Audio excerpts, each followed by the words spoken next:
I see a Budweiser. Go ahead and hold it up. Yes. That was the biggest clue. Yes, right Doing there. it for Dale. Man, it's so many gimmicks, right? I feel like they're making it a lot more complicated than it needs to be. I mean, a lot of people, you get polarizing opinions on DRS. I know you guys know exactly what I'm talking about here, but sometimes the effort, it's all about the boys. You know, like, hey, you know, life sucks sometimes, and we need the boys. iRacing kind of always has a tendency to kind of buff Yes. the new cars just a little bit. I'm not going to go on record saying it's because they want people to spend money on their platform and buy all the new content. Confirmed. But Yes. but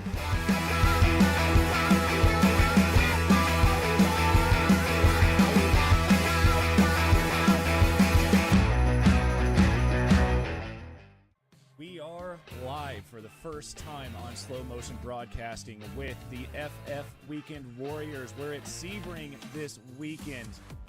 It's going to be a blast. I saw a little bit of rain here in the practice session, but we'll get to that here in 1 second. My name is Adam Thompson. I'm joined in the booth by Randall McGrew. These three going right at it. We see you're getting really, really squirrely. There. Oh, no! Some contact. Oh, no. Jurg and Antonio, the two Masters leaders, both with issues and now dropping down the order. There's a dicing through the curbs. Our lead two. As that's Instaman just slossing it up the inside through McIntyre there. Beautifully done by the Icelandic driver as there's a big incident happened behind somewhere.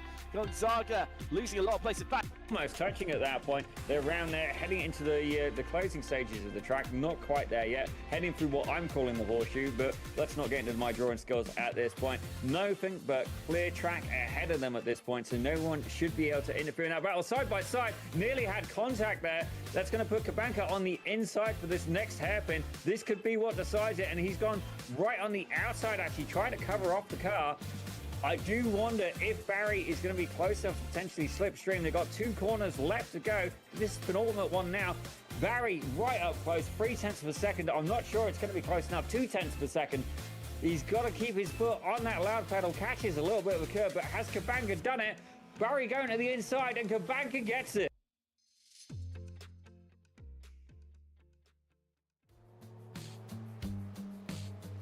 Good afternoon, ladies and gentlemen, and welcome to Weekend Warriors, the F1600 series. And we are at round 10 for Oran Park Raceway. We're going to be joined in this Australian track today. My name is Daniel Zippy Salmon, and joining me in the booth today is going to be Randall McGrew with Adam Thompson yet again at the directing controls. But we're going to get straight into it today and take a quick ride round on board with one of the drivers.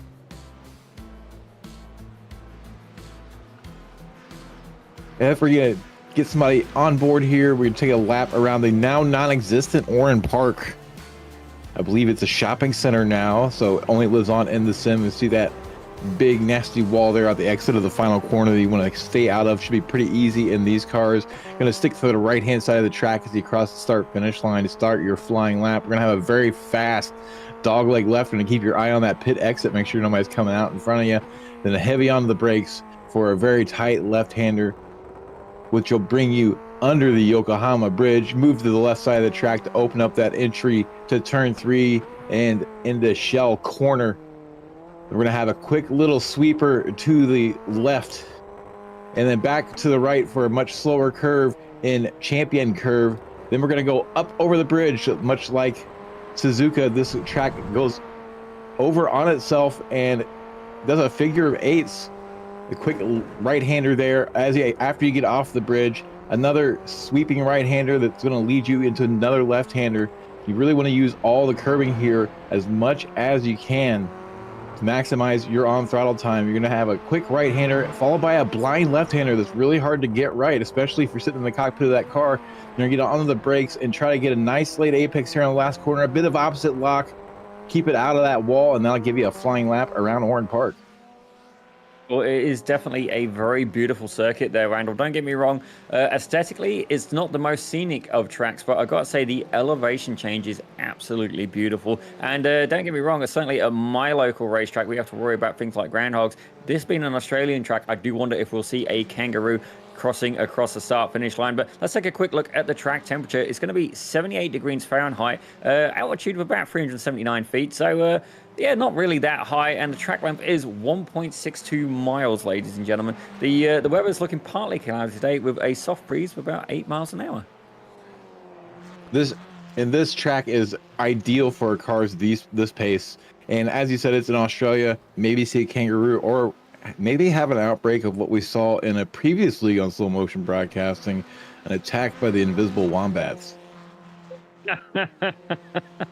Well, apparently I've been told I should be a weatherman, but I believe that Will Ferrell did it better. But I do remember that paint job, and I know that's Jurg Manny. There's a reason I remember that paint job. I'm not going to go into it on stream right now, but it was fair to say we had a good laugh last time we saw that. But a couple of guys getting in some qualifying time. Still 6.5 minutes left of qualifying, and currently, as it stands, Andrew Lau is at the top of the food chain with Brandon Roseborough in second and Daniel Tufts in third. Then we've got Ismail Batug. He's one of the newer people here we've seen at Weekend Warriors. Actually, he just kind of showed up, had a lot of fun, and he's actually taking part in quite a few series here on slow motion broadcasting. So we're looking forward to seeing how he's doing right now. But right now, in the lead for the Masters is Jurg Manny. And we see some new names, a couple returning names that have joined in the mid-season, but we also see a few names missing from the top of the leaderboard that we're used to seeing up there. Namely, James Berry does not seem to be present this week. And speaking of James Berry, he's leading the way with 762 points over Jason Green with 704. Then a big gap back to Michael McConnell, Kevin Adrian, locked in a battle there for the third step on the podium, with Jorge Gonzaga rounding out the top 10 in the Spec 1.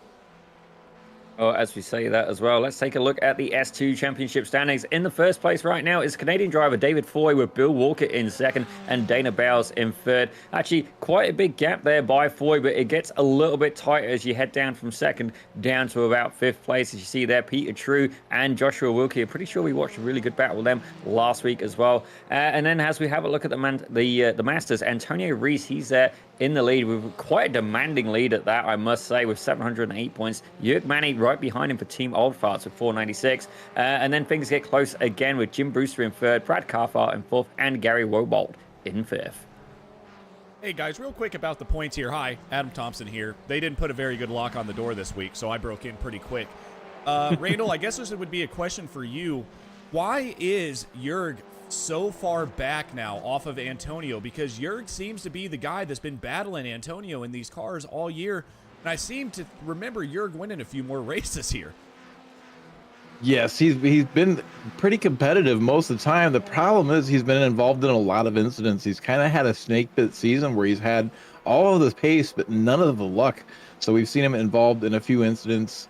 Lebanon was probably the most spectacular of those, and it's really knocked him out of contention for the championship.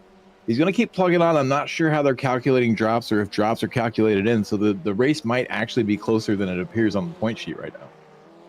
Well, that is definitely something to keep in mind, ladies and gentlemen. Drop weeks can be a beautiful thing, and they can also be an absolute hazard. Certainly when I've competed in official series, and certainly any series for that matter, you really want to use the drop weeks to, kind of sponge away your bad days. Or, don't get me wrong, there's times where you can't get to the races. We see here Jason Barry isn't here today. He's not managed to make it in, but, you want to use them to really kind of cover off yourself, and, that way have your best points forward, as it were. But also, we're going to give a little bit of a shout out as well. We've got a couple of people in the chat today. I see Christian Kabanga popping in there. Christian, I got to ask, why aren't you on the track? I know you can drive these cars. Get on out here. There's still time left in qualifying. And also, as well, I see there is RGL Motorsports and Wardenfell Outlander as well. Thank you very much for tuning in, as is Brandon Rose. Another name missing from this scoreboard right now is Megan Overstreet. We see Jason Green there in ninth place. He's poised to make a big gain on James Berry if he can have a good finish here. Right now, qualifying a little bit lower than we would expect to see him, so maybe some of these new guys are catching him off guard. And Dave Foy, sitting in P6 right now and on the Spec 2 pole, is really punching above his weight. I don't suspect that he'll have that green tag next to his name for very long. Yeah, definitely. If you certainly win in the S2, without saying, I'd certainly expect to be promoted up to the S1. But again, yeah, as you were saying, a few people missing here. Megan Overstreet, I've had the pleasure of racing her before. Well, I say racing, I've watched them run away into the distance. And, that's pretty much like every woman I've ever met in my life. But, it just goes to show that, you've got to be there to participate and try and score as many points as you can. if you have a bad week, all right, maybe your nearest competition, maybe they don't quite manage to capitalize on that. But if you're not there, you really are having a lot of points potentially at stake, costing you a championship win. And as we look at the top 10, there's not a lot of gap between each driver. So we're seeing drivers on pretty similar paces. Slipstream is always going to be an effect on these cars, particularly so on the front straight here. The track is long enough that you're going to have enough momentum to use that slipstream to your advantage. It is a little difficult to pass here, and pit entry and exit could play a factor. That pit exit spits you right out into the racing line. If you catch somebody maybe not paying attention, could get collected in an incident. It can be really tough around here to get moves done and to get your pit cycle done safely. That is definitely a very valid point there. As we see that car, that was David Foy having a little bit of a slide there, obviously able to get a bit of heat into the tires. And I do wonder as well, as we're seeing these cars go around, it's quite a forgiving track in some ways. There is quite a bit of runoff, but definitely with the elevation change as well, we are going to see the cars having that weight shift around within the car quite substantially, and we're definitely seeing the back ends come a little bit loose on a couple of these cars. But I gotta say, I really love having where they go under the bridge and then over that. That to me is just beautiful. It just makes me feel good. Now, these cars normally don't take tires on their pit stop, but if they were to be considering any sort of tire strategy, these tracks like this would make a figure of 8. We see one car having trouble there. It looks like maybe got into that exit wall on the last corner. But these tracks that make a figure of 8 basically even out the tire wear, so you're kind of left with a tough decision on which corners you want to perform better on and change tires for those corners.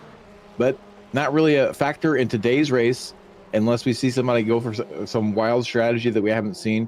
I will say, in the absence of Stevie Ray to be our weather beacon for when people are going to start doing the pits, keep your eyes on Antonio Reese. He's been doing the undercut strategy for most of the season now, pitting very early and then running out that full fuel tank for the rest of the race. And it's been working really well to his advantage.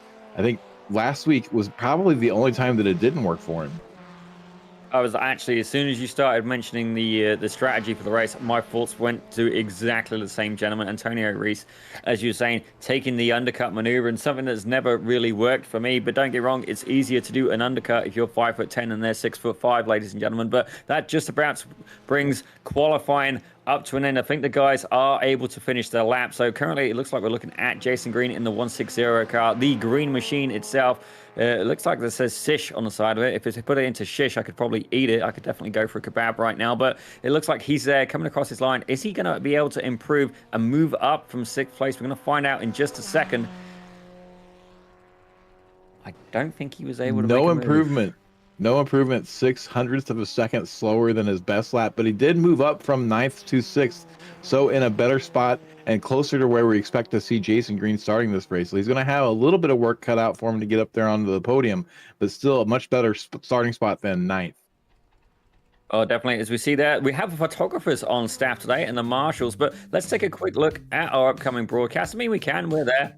Maybe not. The director's getting a little bit trigger happy there, so that's okay. So, all right, we're going to take a quick look at your grid in just a second. And thanks again for all of you joining us here at Slow Motion Broadcasting. It's going to be a fun day of entertainment. We've got this, we've got the Spec Ford coming later, and also XSLR, if I remember correctly, is Sunday nights as well. But again, as well, thank you to all of those in the chats. But let's take a quick look at that grid. We're just going to give it a few moments, and it should be popping up any minute now. Subtle hint, director. He's currently waiting. The UPS man is not present in this broadcast. I'm sorry, he was there at SimCar on Thursday. But we're going to take a little bit of a chat about the different classes. So you got S1, S2, and the Masters. And the Masters for me is, I think that's absolutely fantastic, because the only other series I can think of, and that's actually real life, is the Radicals that has a Masters class. But here we go. Let's get back to the grid right now. So we got Daniel Tufts. He's in first place, the UK and Ireland IRA, with Ismail Patug in second. Andrew Lau is in third. And then your seniors class leader right now is Jörg Mane with that absolutely outrageous paint job from the Swiss driver. Brandon Roseborough takes fifth with Jason Green in sixth. David Foy, he is your S2 class leader. He's there in seventh with the old season gentleman of Antonio Rees in 8th, Soren Goretz, the Belgian driver, in 9th, and Mitchell McConnell in 10th, with Alan deGrassi in 11th and Chris Montgomery in 12th. 13th is going to see Andrew Love starting alongside Kevin Adrian. Morn Human, a name we haven't seen in this series in a couple weeks, starting P15 alongside Brad Cathcart. Behind them is going to be Fabian Singer and Dana Bowes. Adam Bradshaw going to be starting P19th. Bill Walker in 20th. Matthew Briggs starting 21st alongside Paul Jackson in 22nd. JJ Bosgood in 23rd, starting next to Jeff Jacobson in 24th. 25th is going to see Jason Calhoun with John Toms rounding out the field in 26th. Well, ladies and gentlemen, try that again. Well, ladies and gentlemen, that is your grid, and you see the pace car there. These guys currently getting to grid, and thank you as well to all the spectators that come out today in Australia to come and watch this race. You can see there, they're all standing, I've got to say, very still. Actually, their self-control is incredible. They might just be props. I'm not sure at this point, but it's fantastic to see that many people out. As we're taking a look, that is your race leader as it stands right now. Daniel Tufts, the 34 car for UK and Ireland. So obviously being a little bit biased on that, I'll be happy to see a British driver take a podium spot. Jason Green, David Foy. As we were saying as well, we have the S1 and S2 classes. So Masters is anybody over the age of 60 years old. So anybody you see who is yellow, yep, sorry, ladies and gentlemen, you're getting beaten by a pensioner at this point, and not with a walking stick, but on a racetrack. So that's something to keep in mind. But then you have the S2 class. That is any driver that is under 3,000 I rating. So that's still quite a generous I rating. But then if you go over that, the S1 class is basically everybody else S1 and over. As we see the cars rolling off now, there'll be a shorter pace lap here. The cars staying in a double wide formation. Antonio Rees is starting a little bit lower than we expect him, so pit strategy may be big for him today. It may be, but it looks like the pace car is coming round, and we are getting ready to go green. David Tufts is going to be your race lead. Sorry, Daniel Tufts. My apologies. I should know being a Daniel. And yep, green. Off we go in an absolutely fantastic start. That looked like Ismail Batug getting an absolute send. And you can see there already people moving through the order. As you see, literally, it looks like we're playing bingo right now, ladies and gentlemen. They are doing a Mexican wave in the standings, at least the Australian variety. As an incident, that looked like Jörg Manny just went off. Yeah, that's Jörg Manny, the Twitch driver. He's off. Sorry, carry on, Randall. Once again, getting snake bit, and this time at the very start of a race. So he's going to have a lot of time to get back, but we see some more cars still trying to recover in the aftermath of that incident. We saw one driver coming across the track and maybe a pit starter somehow getting in the middle of that. Michael McConnell, I think, may have been involved with Jörg and is sitting in 10th. I think that's about where he started. We're going to take a look here. We see them fanning out 3, 4, 5 wide, just like you expect in a car like this. See a couple of drivers running wide. Jörg runs wide, comes back onto the track. Sorry, that's Michael McConnell goes wide and comes back on the track. Jörg's already been hit at this point, and we have a bunch of mayhem there at the side of the track. There's only one way I can describe this, and it is Miley Cyrus approved. And they came in like a wrecking ball. We'll see exactly what happened here. Maybe get a better look and see what happened to Jörg. He's going to be on the left-hand side of your screen. Nope, it's still happening ahead of him. There's a couple other drivers in the aftermath. Everybody trying to avoid Jörg's stricken car on the right-hand side of the track. It just leads to mayhem on the other side of the track. Sliding all the way across the track. And then some drivers trying to get back going in the right direction. Well, what I can tell you...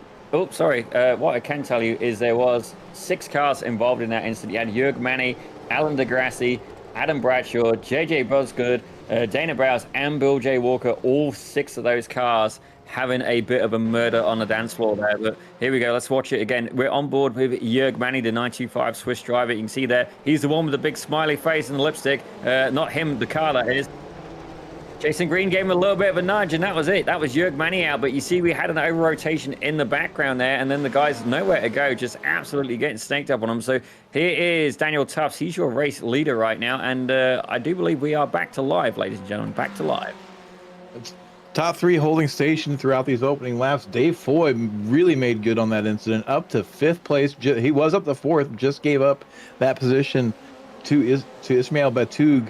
But you see these drivers they got it all sorted out now, and they're just clicking off laps and making, just waiting for that pit stop and maybe start making some moves here in the mid pack. But the drivers up front trying to establish a breakaway.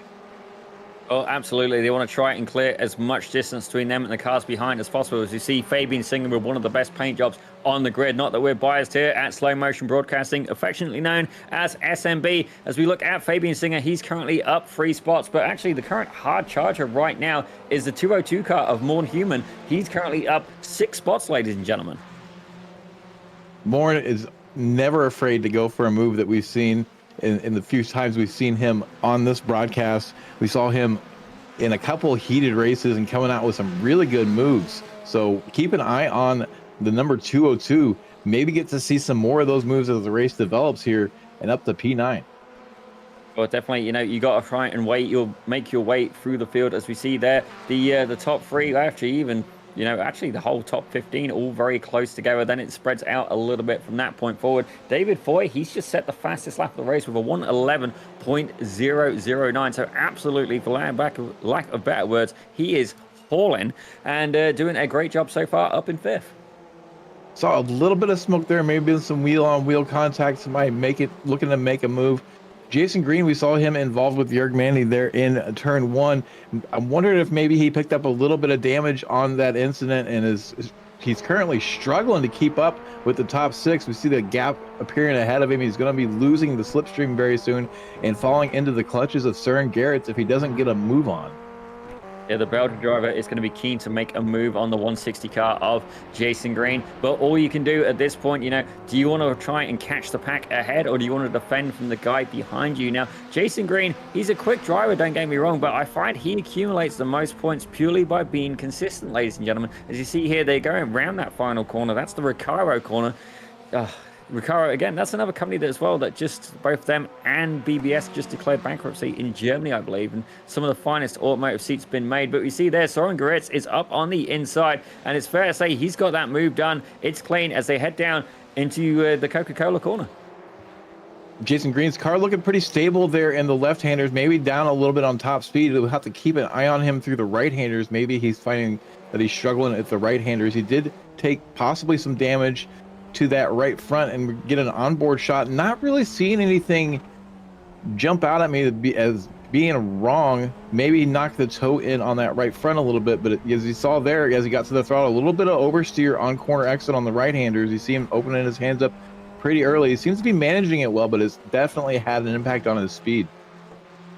Well, I do know Jason Green helps make a lot of the setups for the Weekend Warriors, so I've got no doubt that this thing is made to go. Oh, big trouble. That's carnage. That looked like Reese has been hit, and that looks like David Foy is, sorry, damn it, Daniel Foy as well. That was your S2 leader, and that's worked out very well for Morn Human. He's definitely took the S2 lead at this point, but David Foy going all the way from 5th down to 14th. Huge incident there. We'll catch a quick replay of it. Here we go. Let's see what happens. So that's Antonio Reese right behind him.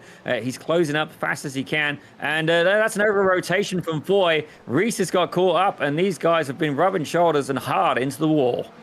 So it looked like there was a bit of a checkup from Ismail Batug, which caused Dave Foy to get on the brakes a little bit. That caused that over rotation you saw, caused him to slow down.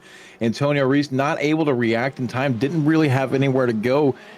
Makes contact. They both end up with lots of damage and are bringing the cars down the pit lane to get a little bit of repairs done.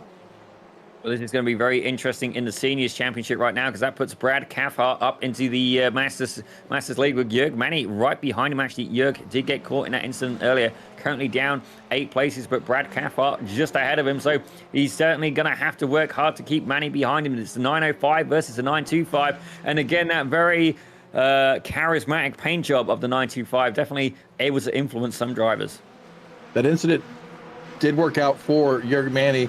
As you said, it also worked out for Morn Human, who has inherited the S2 lead. It also really worked out for Jason Green. That's gonna help him take more of a bite out of James Barry's points lead. He still wants to get up there to that top 3, but with the damage that he seems to have sustained on that lap 1 incident, I'm not sure he's gonna have the pace to do it. Jörg's car looks like it's doing okay, so expect to see him challenging Cathcart for that Masters lead, though there's a little bit of a gap in front of him.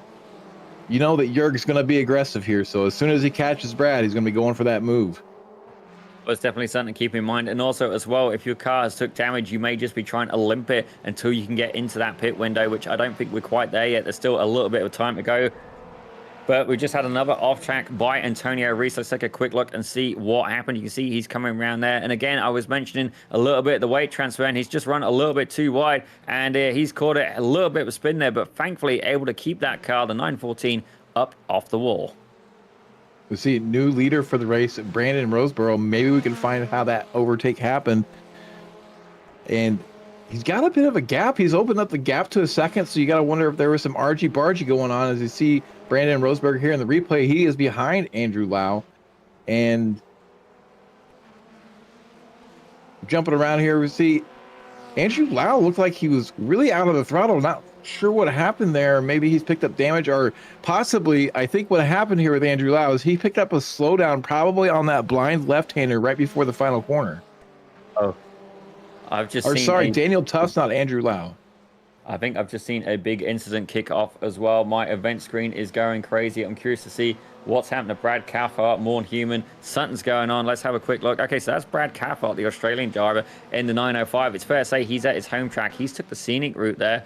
Let's see here what's going on. It looks like this corner's... Oh, that's what we're looking for. The big reaction out of Cathcart. It looks like Morn Human and another driver got involved in an incident. Is that Kevin Adrian ahead of him? No, Kevin Adrian and another going around another car. I'm not really sure what was going on there. That 24 car looked to be really slow. And if that was Kevin Adrian going around the outside, and now Morn Human having some steering issues, clearly, as he cuts across the track and then across the track completely and off the other side. So there is something definitely going on there, but right now we've got Andrew Lau, the New York driver, trying to make a move on Ismail Batuk, and it's fair to say he's got that done, at least for the moment. Not very long. As I say there, Ismail Batuk, again, a new driver to the series, having great success so far. We did see him actually in his debut race here. He started from the pits and moved up fantastically, was the hard charger for that event, but currently he is down one position. He started in second and has been relegated to third by Andrew Lau, who's currently up one. Brandon Roseborough's leading. He's up 4 positions right now, and the current hard charger, as it stands, let me see here, that's Mr. Paul Jackson in the 249 machine. And as much as I thought Daniel Tuff's probably got a slowdown, it looks probably more like he got contact with that outside wall at the final corner. He has dropped like a stone down to 6th place behind Jason Green and still not able to really do anything with him. So we're going to see if Jason can pull a gap on him. Maybe the car has damage. It looks clean from here, but it's really tough to say which direction the wheels are pointing. Yeah, there's definitely a lot going on, and sometimes where these cars do not have bodywork, it can be very difficult, not only as a driver, as a spotter, as director, commentator, anybody basically observing those cars. It can be very difficult to see if there is something wrong, and definitely as well, being open wheel, it is more susceptible to damage. There isn't the same kind of forgiveness, but we see Daniel Tuffs getting right up the chuff of Jason Green, the 160 car, not quite able to make the move going down the start-finish straight as they head down through the sweeper and into Coca-Cola corner. They're going to be going under the Yokohama Bridge right there. Next corner is going to be Shell corner. So nice tight right hander. I'd say semi-tight. It's about not 90 degrees, maybe a smidge more. Zippy math for you, ladies and gentlemen. And it's fair to say that I passed math, but could have done better. The car looked plenty fast there. He was able to keep up with Green, so maybe he just got a second slowdown. So it's really tough to say exactly what happened there. As we see the car in the lead cut across the track there. Hopefully he didn't pick up a slowdown. You really hate to see these races decided by iRacing relegation with the slowdowns. Probably the worst part of the service. Probably looks like it was just an off track, as now they're creeping up on the going to be a lap down car of Morn Human after recovering from that incident. His car looks pretty fine. I'm not sure if he came into the pits or not to get repairs. So he did. I'm hearing he did come in and get repairs. So now his car should be plenty fast, but is he going to be fast enough to stay in front of the leaders? I don't know. I see Kevin Adrian dipping into the pits. Yeah, definitely attrition is a key thing to keep in mind here, as it looks like Ismail Batuk has took the lead from Brandon Roseborough. Soren Goretz, he's in third. It looks like it's a buy one, get one free maneuver from the 22 car. Let's have a quick look here. You can see him coming around hot, sliding that car. And, oh dear. It looks like Andrew Lau had a bit of an issues on the brakes, probably just got onto the brakes a little too late, saw that inside move coming.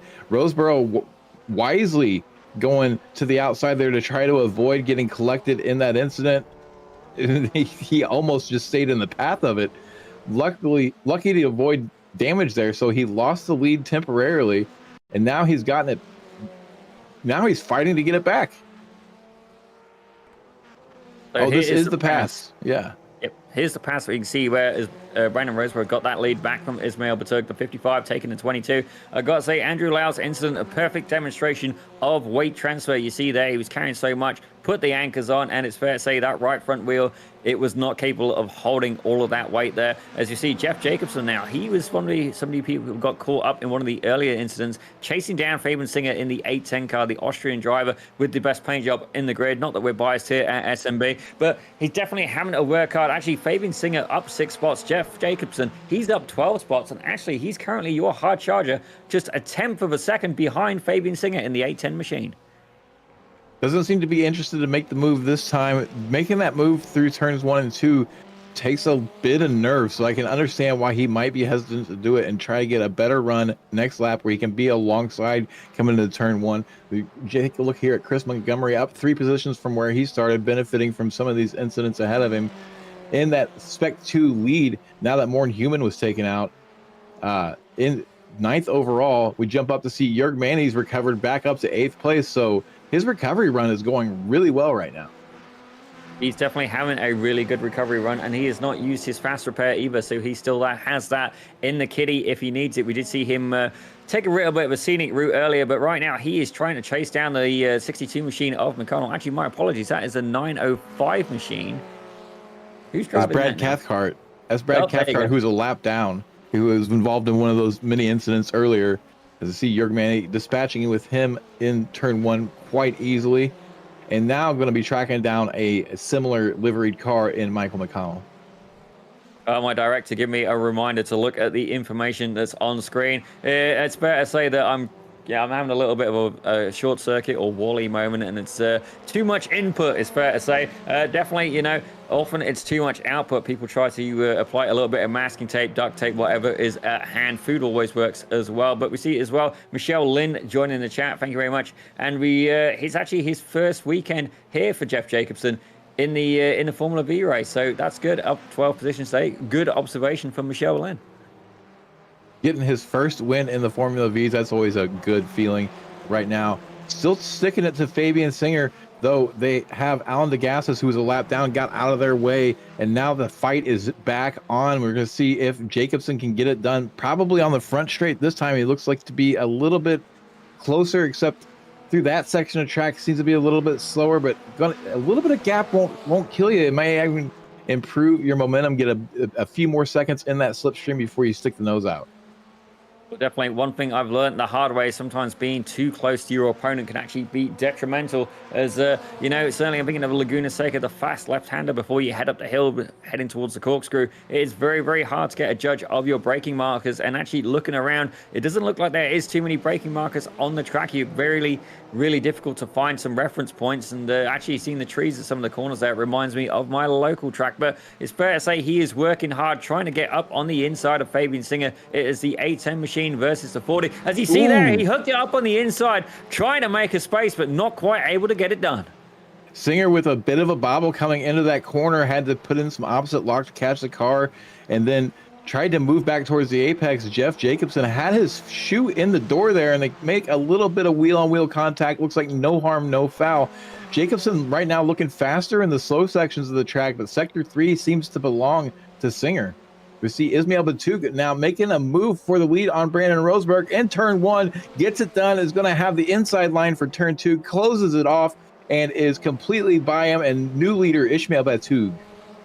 Well, it's an absolutely fantastic pass, but I don't think this battle is over yet. As you see, Roseborough trying to head it round the outside, not quite close enough at this point. And you can see there on board, he is just, well, he's about 0.2 of a second, 0.3 of a second behind it. I gotta be honest, it looks a lot closer. And something we haven't really talked about is how these corners, some of them are actually quite blind. You see there a little bit of asphalt, a little bit of rubber. Debris, we'll go with debris, ladies and gentlemen, coming off the back of Batug's car. You can see there, absolutely fantastic graphic sense, I must say. And this is going to be the long left-hander Not quite. Next one, ladies and gentlemen. I'm getting ahead of myself here. This one is going to be the long left-hander as they're heading down up to the start-finish straight. They want to carry as much speed as they can. Try not to get too much understeer and clip that wall. Use as much track as you can and carry that momentum down forward into the sweeper. We're going to see another incident here out of Morn Human. We see him coming up to shell corner. I'm going to guess he gets into the braking a little bit late, a little bit hard. And no, that looked fine to me. So I'm not sure exactly what. Oh, he's just moving out of the way and letting some of the faster traffic go. Good sportsmanship out of Morn Human. Comes nearly to a stop. And then we see him with a big wiggle there. Is that turn 1 possibly? Well, again, we've seen turn 1 be a very crucial part where you get a little bit of weight transfer there. But let's have a quick look. We're watching a replay here of the 202 machine, that bright green machine. And you can see there, he's gone. He's tucked it in pretty tight. And everything's looking good so far. And yet lifted off, let these guys go by. And again, as Randall was saying, great sportsmanship there. Getting out of the way. It's not his race right now. And excellent sporting etiquette. This is what we're talking about. The turn 1, turn 2 incident just got looks like maybe picked up a little too much of that entry curb and then pulls it over and it says, "I had enough of this place." And I gotta say, Morn, I couldn't agree with you more. I don't dislike many tracks on the service. This is one I don't mind. They got turned into a shopping center. Well, you got to say, Randall, they're really promoting the track. It's fair to say Oran Park reviewed their sponsorship deal with Slow Motion Broadcasting, and it was revoked. But the good news is the local mall has now backed us. Thank you very much for that. I'm sorry, I'm going to disagree with you there, Randall. I think it's actually quite a fantastic track. I can't drive it, but looking at the corners, looking at the elevation changes, I think it's an absolute shame. And for me, I think there needs to be more racetracks across the world. As we see there, Ismail Baturg, not only is he race leader right now, he's also just set the fastest lap on lap 16. He did a 1:10.418, absolutely shifting that car with Roseborough right behind him. He's opened up that gap to about 6/10 of a second right now. Several battles going on through the field. It looks like there is one going along in 17th as well, actually, between Jason Calhoun, Kevin Adrian, and David Foy, who we saw get caught in that incident earlier. But right now we're looking at, there we go, we're back.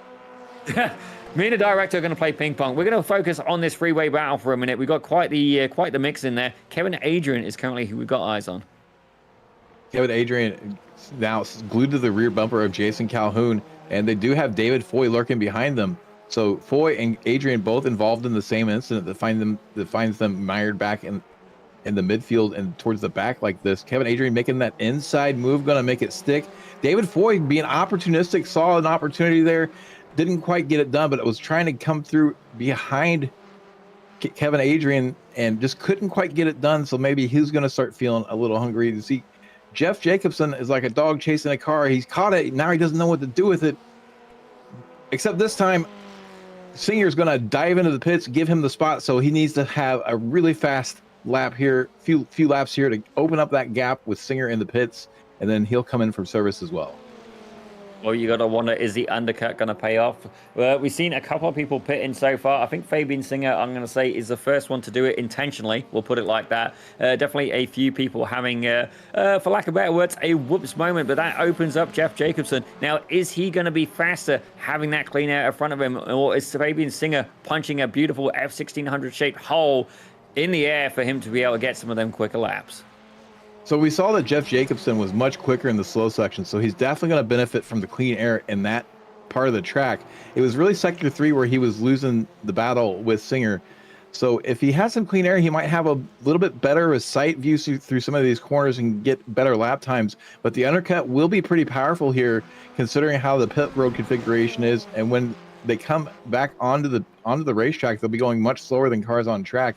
We saw Jeff Jacobson there running a little bit tight through that apex, that blind apex. Hopefully didn't get a slowdown. Looks like he's doing good though. Yeah, definitely. It'd be interesting to see how that works out. So, ladies and gentlemen, Jeff Jacobson and Fabian Singer, we'll see what happens with them. It looks like Singer has been getting caught up in a little bit of traffic as well. He pit on lap 18. We'll see who the next person to pit is. We see Brandon Roseborough mowing the grass a little bit there, trying to chase down Ismail Baturg, holding that gap steady around half a second so far. And it's fair to say these guys are definitely not over yet. Still hard going at it, as I'm hearing that there's been a wreck. Maybe the Singer. This is gonna be a big incident if it involves him. We see him coming up the shell corner. They didn't take new tires, so it won't really be a case of cold tires here. Gets through that just fine, and then he's moving over. So when he pit, oh, he must have bobbled the pit and possibly had a penalty that he just didn't want to serve. Pulls the car over, takes the tow, and is going to hang up the helmet for the day. So we're not going to see how that battle would have developed. We're back to Brandon Roseborough trying to chase down Ismail Batug. Ismail has opened up a bit of a gap, not a huge one, but substantial enough. It was 2/10 earlier. It's been up to as high as nearly 6/10. So right now, Ismail trying to run away with this. Well, he's going to have to work very, very hard to shake that 55 car. As you see him going on 2 wheels very briefly there, if my eyes were not mistaken.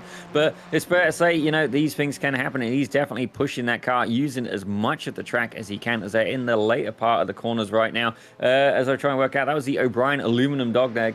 Or aluminium for our British viewers that are there watching, as they're going to head down into Recaro corner. And I think probably one of the most crucial corners on the track is that final turn, that Recaro corner. You need to carry as much exit speed as you can, as it looks like Batug is going to be getting a tow, and I believe that's Antonio Reese, as Roseborough, the 55 car, heads into the pits.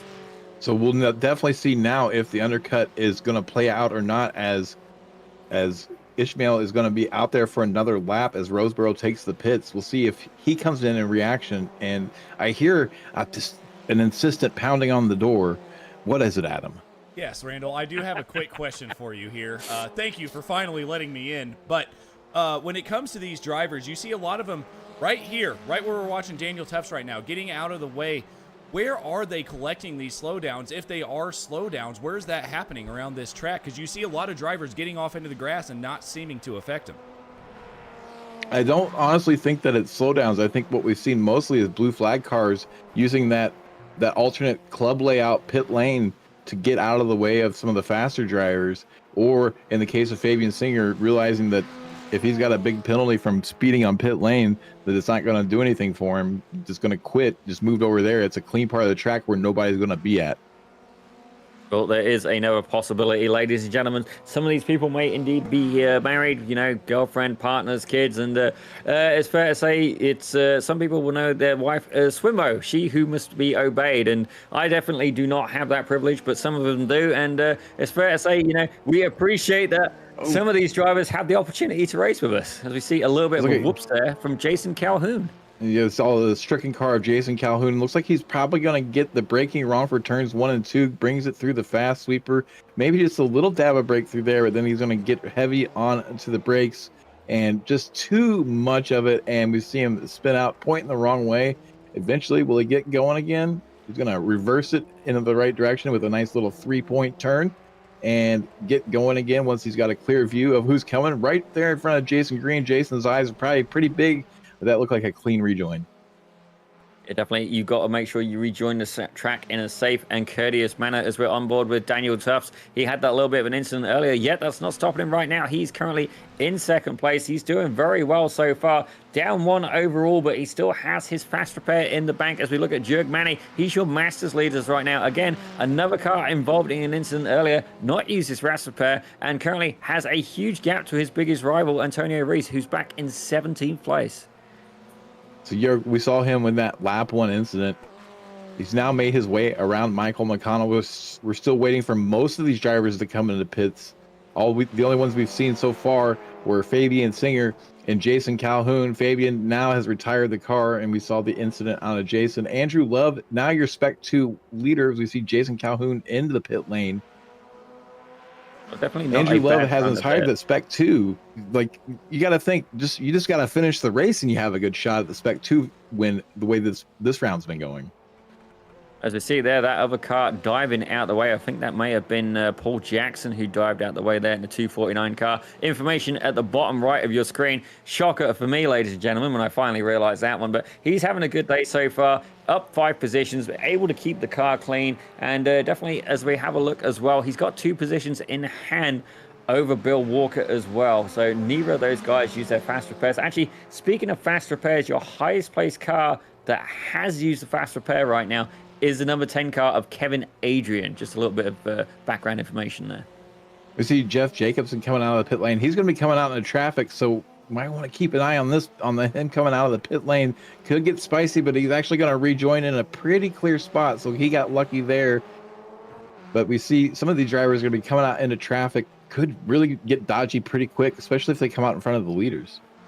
Right now, we are watching a 726 car of David Foy. We've seen him have a little bit of a cluster earlier, and he's on the back of the number 10 car of Kevin Adrian. Both these guys getting tangled, both of them using the fast repairs, and you've seen all of that curb being used. And it's fair to say, in the car, you would definitely be feeling that rumble going through all of it. As you see Kevin Adrian there almost sliding the car, sparks coming up from the rear, and they're heading around the Recaro corner any second now. Here we go. It's coming up, ladies and gentlemen, uphill as well, so we'll really upset that weight balance. And you can see there the car leaning, yawing, pitching as they're heading down the start-finish straight, heading towards the sweeper and into Coca-Cola corner. And these two have worked together pretty well to make their way back up through the field. Now that they have a bit of air in front of them, clean air in front of them, Dave Foy might be interested in making a move. Dave Foy doing a really good job carrying speed with that extra weight of the cameraman laying on his nose like that, but still not able to get around Kevin Adrian. So not looking too eager to make a move yet. So maybe just waiting for Adrian to make a mistake, or maybe take advantage of another opportunity when he tries to overtake another driver. Well, another thing to keep in mind as well, Kevin Adrian is about 10 seconds back from 11th place. So this is kind of like an independent battle in his own right. Chris Montgomery, he's about 3.2 seconds behind David Foy. So they've kind of got room to play at this point, 3.2, 3.5 seconds, and these guys are using as much of the track as they can. You see they're dipping the wheel on occasion, but we got Jörg Manny as well. Let's see what's happening with the 925 car, the Swiss driver with the most outrageous paint job on the grid. We see him coming through shell corner, looks pretty good there. Coming up to champion curve to cross over the bridge, and just comes in a little hot, loses the rear end, throws out the anchors, gets it woed up just in time, and gets going back again without having to interfere with anybody else's race. So no harm, no foul, just going to lose a little bit of time. But as we've mentioned, he's got a huge gap back to Antonio Reese, so not really going to hurt his race any there at all.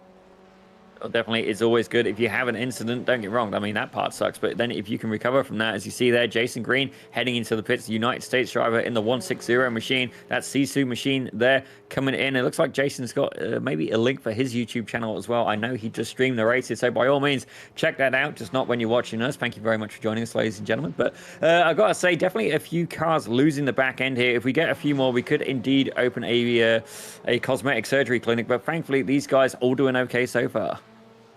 Paul Jackson and now DeGasis here in a bit of a battle. DeGasis going to send it up the inside, runs a little bit wide there, but was well clear before that happened, so he got that move done pretty easily. And then getting really loose around there. He's got all the junk in that trunk as he slides it around champion curve. We jump back up to Ismail Batu because you have to come in for service. So we're looking to see him come into pit lane here pretty soon as they're reaching just past the 30-minute mark. Really going to start seeing pit lane get super busy.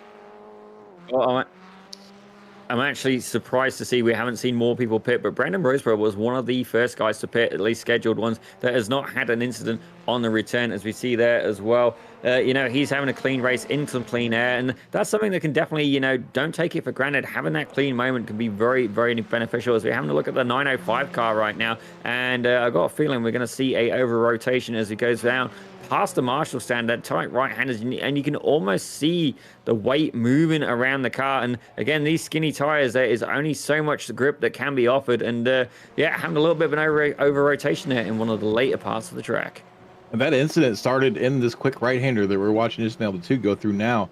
He got a little bit loose on exit there, which made him run wide for the left-hander, and then that pushed him out wide on the following corner entry. Got him out in the dirt, caused him to go around. We see Dave Foy still working on Kevin Adrian. Andrew Love here running behind Jeff Jacobson.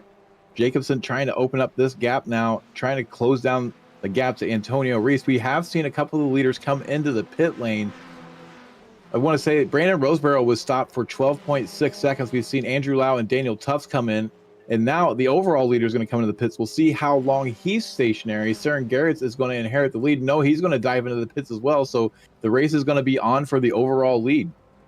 Well, it's going to be very interesting to see where Brandon Roseborough is going to appear in comparison to these guys, choosing to take the earlier pit stop. Now, he pit on, where is it gone? Lap 27. These guys pit on lap 28, so not an absolutely massive difference, but can it be crucial? We're going to find out. That looks like Jörg Manny heading out first. He's kind of in a different race at this point. We see another one of the cars heading out as well. But where's Brandon Roseborough? He's coming down the front straight, waiting for him to appear. There he is, coming out of the final corner. We're going to see Ishmael Batuk coming out of pit lane. So it looks like Batuk probably going to retain the lead here, but Roseborough is going to be coming with a head of steam. Going to have the lap down car of Paul Jackson behind him, but Ishmael having to deal with a little bit of traffic, and that's a close call.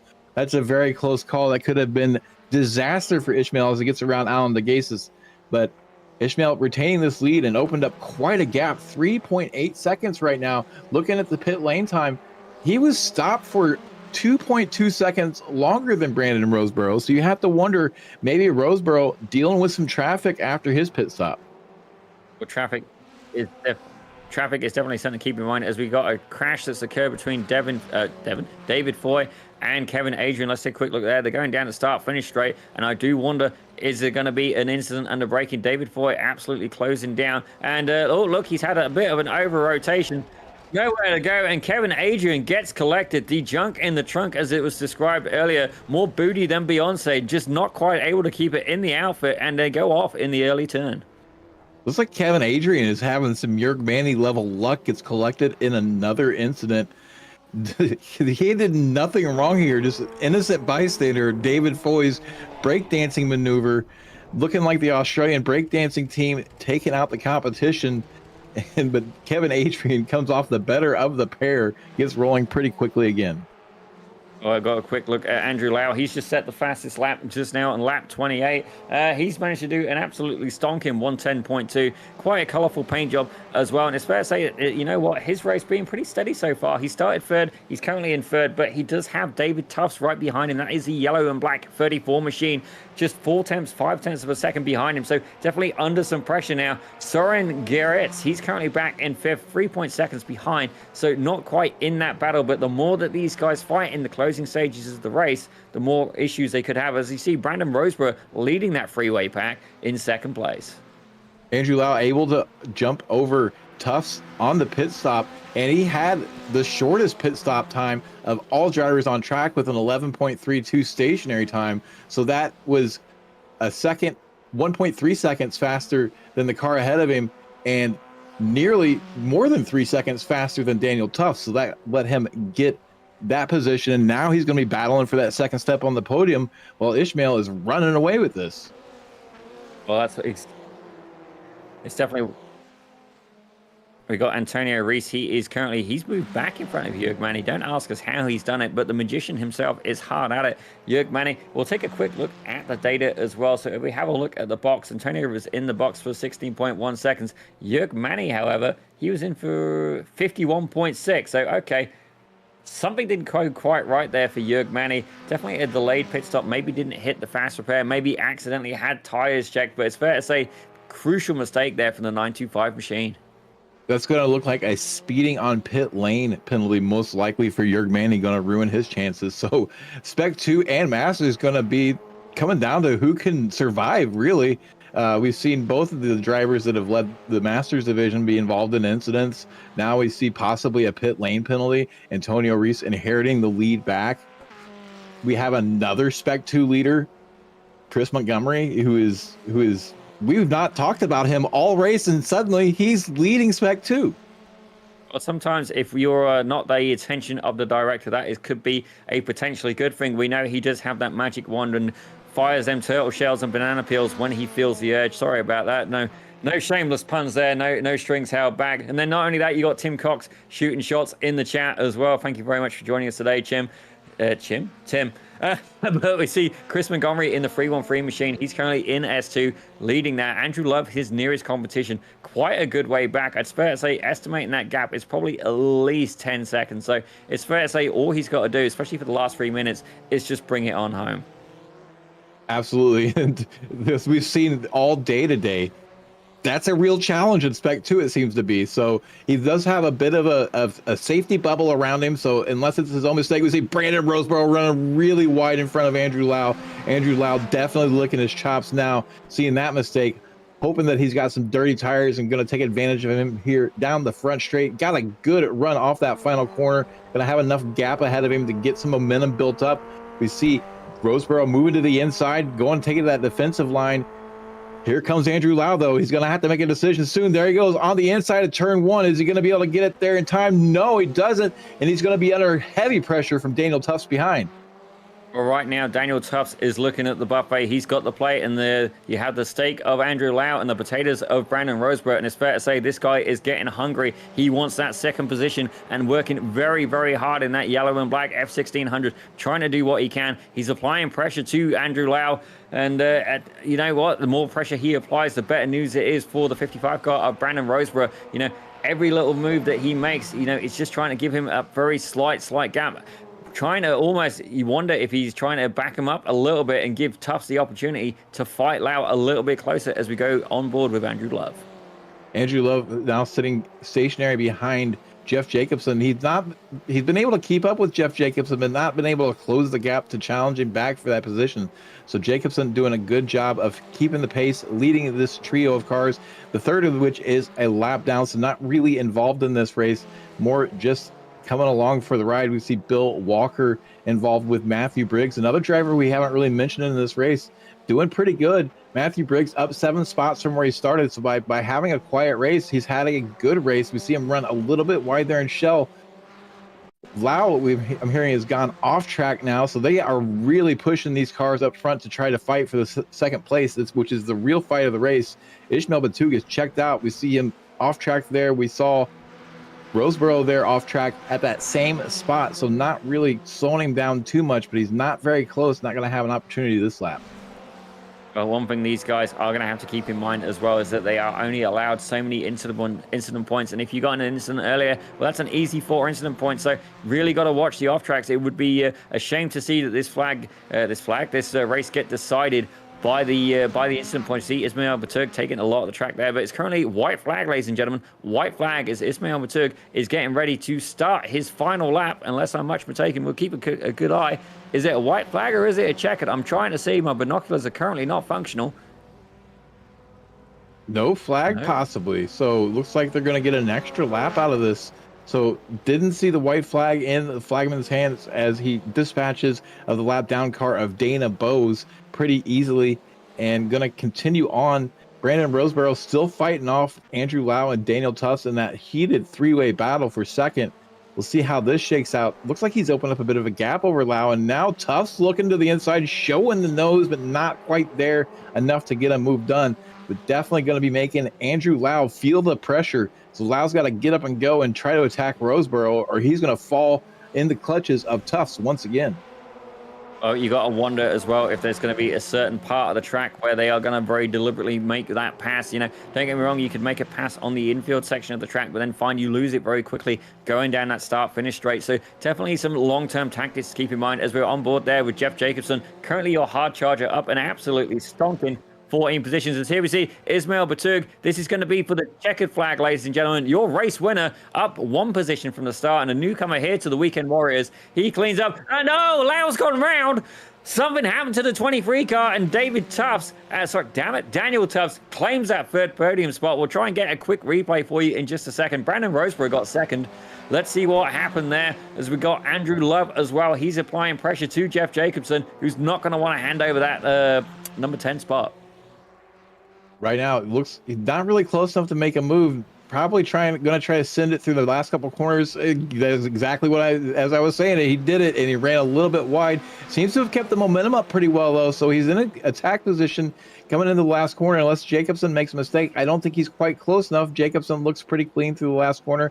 Going to have the race done. We see a little bit of wiggle of appreciation there from behind, saying good race. We watched the last few cars coming around. We see Jörg Manny getting out of the way of this race between Matthew Briggs and Bill Walker. Briggs has a similar gap. Looks like he's having trouble with that final corner. We're going to have a drag race to the finish line. It looks like Briggs is going to get it just by a nose cone. Briggs over Walker. So some fireworks here in the last lap and the last corner. Jörg Manny maybe struggling a little bit with fuel, trying to shake the fuel around, get the fuel pump to pick it up as he's got an easy downhill coast to the finish line and not going to lose any spots as that's the overall leader overtaking him now. So he's going to crawl across the line. We're going to see what happened with Andrew Lau. I'm guessing probably too much curb here to let him to get onto the throttle a little too early and into that outside wall. He's just really trying to send it through this last corner, just carried way too much speed. And if you're going to mess it up, that's the right way to mess it up. He lost one spot, he didn't damage the car and brought it home.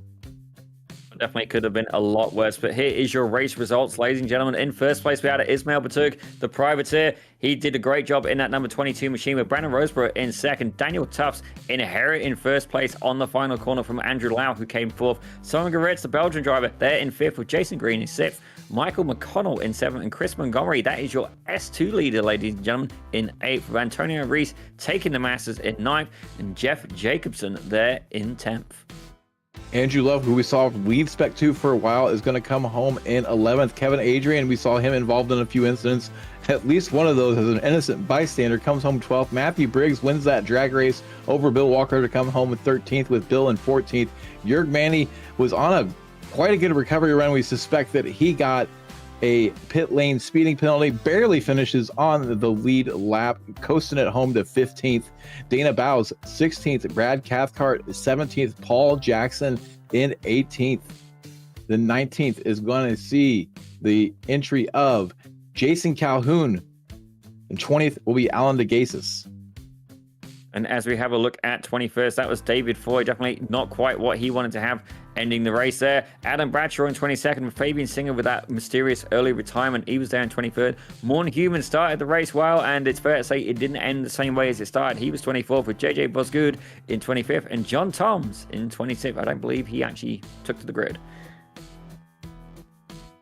Well, ladies and gentlemen, what a result that was. I do understand we've been wandering around in the pit lane, or at least we sent the director to go and find us somebody, but I believe we're going to have Antonio Reese potentially coming in for the Masters. Yep, ladies and gentlemen, Antonio Reese, that is your Masters winner, 9th overall. Definitely having an interesting race. Antonio, tell us a little bit about what went on from the cockpit of the 914 machine. Hello, I'm sorry, I cannot listen anything. Main boot. Can you hear me, Antonio? I'm on the interview, but I cannot listen. I only see my mic. Maybe my Discord have a problem. Probably. I'm one. Sorry, guys. Okay, well, a little bit of a technical difficulty there for Antonio Reese. At least he didn't have that on the track. But, ladies and gentlemen, all is not lost. We managed to steal with Jason Green. Now, he did end up coming in 6th place overall. Definitely hard to compete there with James Barry up out front, but him not being there today, definitely a good points haul for you. Jason, tell us a little bit about the view from the 160 machine. Yeah, it's a prime opportunity for me to make up some points. Unfortunately, I was slow today. So yeah, I didn't really have much for anybody. Turn 1, lap 1 was wild. We were 3 wide going into the corner, and unfortunately ran too wide and had some contact with Mani. So sorry, Mani, that was my bad. But yeah, it was that was grueling. That was very, very difficult. This track you have to be pushing 100% the entire time. Yeah, I'm exhausted. Well, definitely understandable. So that very first lap that we saw you guys going 4, potentially 5 wide, as we're currently watching Jörg Manny going sideways in front of you, you would have seen that very colourful paint job just gaze across your visor. Definitely not the view that you was expecting, and then another incident coming up from that. But Jason, I understand that you make a lot of the setups here for Weekend Warriors. Tell us a little bit about how you set up the car today. Yeah, for this car, I actually steal the setup. I mainly make it for the SRFs, but yeah, or I guess shout out to Edward Buchanan. If you want to check out his YouTube channel, he has a really good setup guide every week. But I took his setup and then I raised the ride heights because I like to ride the curbs a lot at this track. Because yeah, you have to put the car right at the edge of track limits pretty much every corner. So yeah, just raise the ride height a little bit to make sure I didn't bottom the car out. that's definitely a good thing to keep in mind. But Jason, before we let you go, I know we're going to be seeing you a bit later here on Slow Motion Broadcasting in the Spec Racer Force, but before we let you go, is there anybody you want to thank? Yeah, I guess another shout out to Edward Buchanan's YouTube channel. He does a great job breaking down the lap and giving out a good setup every week. So yeah, shout out to him. Jason, well, before I let you go, there you go, he's there. I got one more thing for you, Jason. I see a bit of a YouTube flash there on the side pod of that car. At J, I think _G_G2, something like that. But sounds like you may broadcast these races as well from the in-car cam. Yep. I every weekend Warriors race that I'm in, put out a video for it of my onboard. So yeah, if you want to check out my YouTube channel, it's JG2. And yeah, every weekend Warriors race is out there. That's all I needed. I'm gonna go back in my hole now. Well, ladies and gentlemen, that was Jason Green. He came 6th overall today. We're going to be looking forward to seeing him a bit later. Randall, I understand you've been able to catch up with the now newly repaired Antonio Reese. Yeah, I think we got a working microphone now. So, Antonio, what I'm really interested to hear about is the start of this race. Tell me what it was like. It looked like a 6-lane zipper merge down into one and some construction traffic. It was a wild start. What did it look like from your cockpit? Yeah, I didn't expect that. I saw David Foy, I suppose. He spun in front of me, and then I tried to go to the right to avoid hit his car, but his car starts sliding for the same direction as I was trying to avoid him, and then we collide, and then I don't know what's happened after that. I just saw my car, from the cockpit. You cannot see anything around you, and then I have this this meatball flag, and then I have to pit before the pit window open, so I have to save a lot of fuel, and so I was just crossing fingers to finish the race with enough fuel, but yeah, it worked.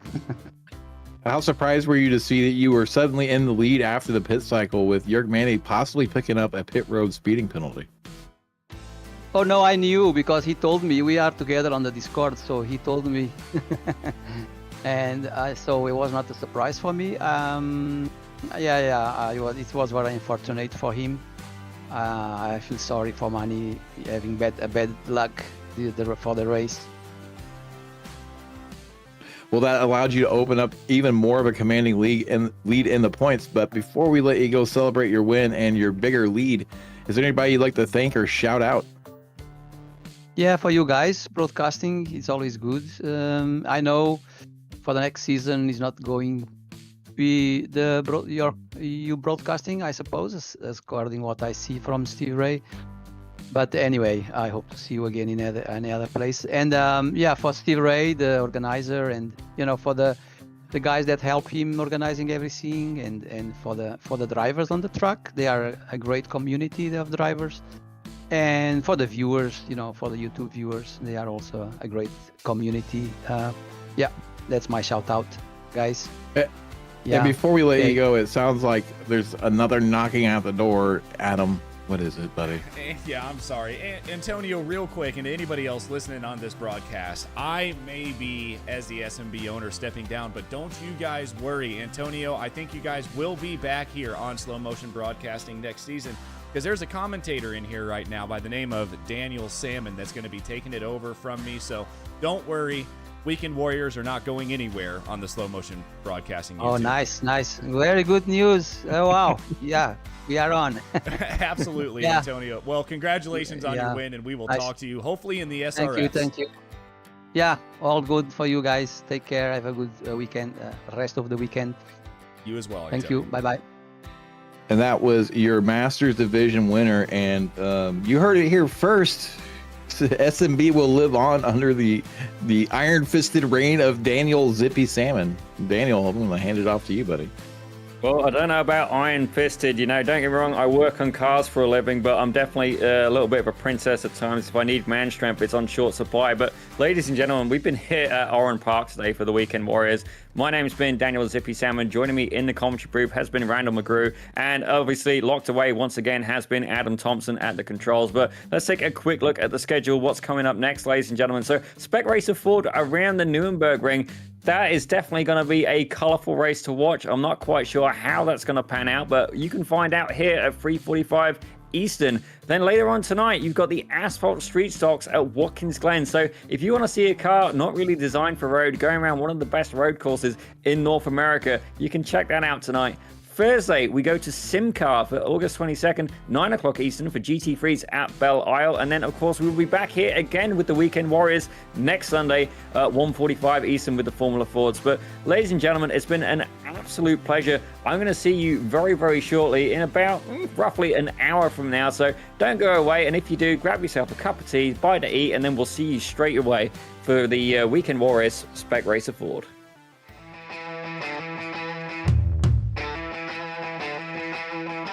I see a Budweiser. Go ahead and hold it up. Yes. There's that was the Budweiser. biggest clue. Yes, right Doing there. it for Dale. Man, it's so many gimmicks, right? I feel like they're making it a lot more complicated than it needs to be. I mean, a lot of people, you get polarizing opinions on DRS. I know you guys know exactly what I'm talking about here, but sometimes the effort, it's all about the boys. You know, like, hey, you know, life sucks sometimes, and you need the boys. iRacing kind of always has a tendency to kind of buff Yes. the new cars just a little bit. I'm not going to go on record saying it's because they want people to spend money on their platform and buy all the new content. Confirmed. But Yes. but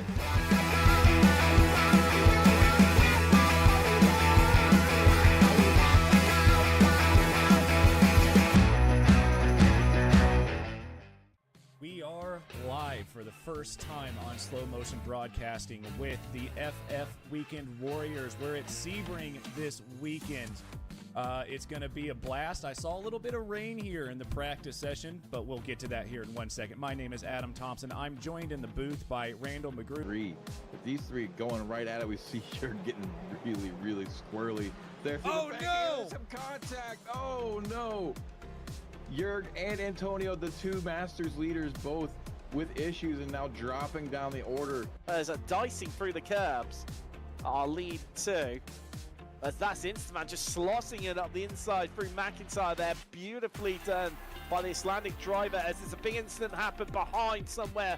Gonzaga losing a lot of places back. Almost touching at that point. They're around there heading into the closing stages of the track. Not quite there yet. Heading through what I'm calling the horseshoe, but let's not get into my drawing skills at this point. Nothing but clear track ahead of them at this point, so no one should be able to interfere in that battle. Side by side, nearly had contact there. That's going to put Kabanka on the inside for this next hairpin. This could be what decides it, and he's gone right on the outside, actually trying to cover off the car.